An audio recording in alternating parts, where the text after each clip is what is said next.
கேட்கிறாரு, நம்ப முடியவில்லை, நீங்கள் சொல்வது ஒருவேளை உணவு, உறக்கமும் குறைவு, ஆனால் முகம் எப்படி இப்படி பொலிவாக இருக்கிறது. நீங்கள் உண்மையாக இதை மக்களுக்கு கூறினால் அவர்களும் மேன்மை அடைவார்கள். ஐயா எம்எம்ஜி தமிழ், நான் சொல்றதை கேட்டுக்கோங்க. இந்த 3 விஷயங்களை மட்டும் கடைபிடிங்க. தினந்தோறும் யோகா பண்ணுங்க.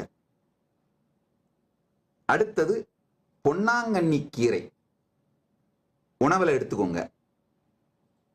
தினந்தோறும் தவறாமல் கொஞ்சமாவது கடுக்கா பொடியும்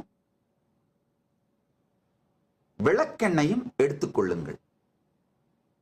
இந்த 3ஐ மட்டும் செய்யுங்கள். உங்களுடைய உணவு தேவையில்லாமல் உண்பது குறையும். யோகா பண்ணீங்கன்னாலே தேவையில்லாமல் உண்பது குறையும். 2வது, கடுக்காய் பொடியும் விளக்கெண்ணையும் எடுத்துக்கொண்டால் வயிறு தூய்மை அடைஞ்சிரும். வள்ளுவர் சொல்றார் இல்லையா, மருந்தென வேண்டாவாம் யாக்கைக்கு அருந்தியது அற்றது போற்றி உணின். சாப்பிட்டது வெளியில போய் ஜீரணமாயி உடம்பு கிளீன் ஆகி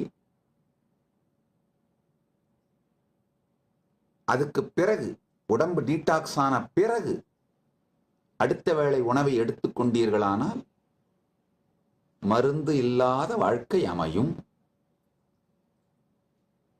அதனால இந்த 3ஐ நீங்கள் செய்தீர்களானால் போதும். இன்னொன்னு, இந்த 3ஐ செய்தீர்களானாலே தூக்கத்தினுடைய தேவை குறைஞ்சு போகும். தூக்கம் அப்படிங்கிறதோட தேவை நம்முடைய உணவு சார்ந்தது. சரியான உணவு இருக்குமானால் யோகா தினந்தோறும் யோகா செய்வீர்களானால் தூக்கத்தினுடைய தேவை நிச்சயமாக குறையும்.